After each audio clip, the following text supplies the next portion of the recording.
আমার বিবি, আমি যখন বিয়ে করছি উনি তো আমার শ্বশুর হলো আবার আর্মি অফিসার। তো বিয়ের পরে যখন আমাদের বাড়িতে আসলো, এসে দেখে সব হাফেজ। উনি তো কিছুদিন স্কুলে পড়াশোনা করে আসছিলেন, এসে দেখে বাসার সব হাফেজ। এত হাফেজের ভিতরে থেকে নিজেকে সে খুব অসহায় মনে করতেছে। পরে সে নিজে হেফজ শুরু করলো, তারপরে সন্তান গর্ভে ধারণ করলো, সন্তান লালন পালন করলো, এর ভিতর দিয়ে সে নিজে কোরআনের হাফেজ হয়ে গেল। প্রতি বছর যখন রমজান আসে, আমাদের বাসার প্রত্যেক ঘরে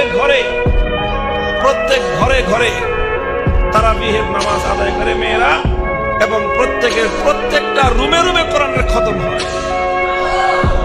আপনাদের তো এক পুরা মহল্লা মিলে মসজিদে এক খতম হয়, আমাদের প্রত্যেক ঘরে নামিয়ে প্রত্যেক রুমে কোরআনের খতম হয়। আমার রুমে আমার 2 ছেলে হাফেজ, ওদেরকে নিয়ে আমি এক রুমে খতম করি, আমার মিসেস হাফেজা উনি আরেক রুমে খতম করেন। আমার পাশের ফ্ল্যাটে মাহফুজুল হক সাহেব আমার বড় ভাই, ওনার 3 মেয়ে হাফেজা, ওনার বিবি হাফেজা, 4 জন। ওনার রুম হলো 3টা, পরে এক রুমে ডবল জামাত করতে হবে। অর্থাৎ প্রত্যেক রুমে শুধু জামাত খতম না, এক রুমে ডবল খতম হয়। শাইখুল হাদিস রাহমাতুল্লাহ আলাইহি আমার বাজানে বাগান সাজায়। আপনাদেরকে গল্প কেন বলতেছি? গল্প এজন্য বলতেছি হিম্মত করেন মেয়েদেরকে কোরআন মুখস্থ করানো, মেয়েদেরকে হাফেজা বানানো, মেয়েদেরকে দ্বীন শিখানো, এর চেয়ে আপনি আপনার মেয়েকে আর বড় কোনো উপহার দিতে পারেন না। আপনি আপনার মেয়েকে যদি হাফেজা বানায় দেন, লক্ষ কোটি টাকার এই ফ্ল্যাট প্লট আর বিশাল সম্পদ দেওয়ার চেয়ে আপনি তাকে বড় সম্পদশালী বানায় দেন।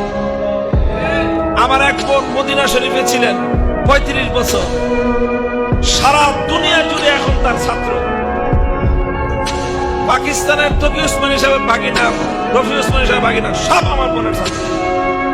দেওবন্দের মাদানী খানদানের অনেক বড় আলেম, সারা দুনিয়া ব্যাপী প্রসিদ্ধ আলেম আমার বোনের বাড়িতে আসলে খালাজি করে ওই বাড়ির সামনে বসে থাকে, এখনো ডরায় যে ওস্তাদ ছাত্র বড় সারা দুনিয়া ব্যাপী তার ছাত্রদের শোনায়।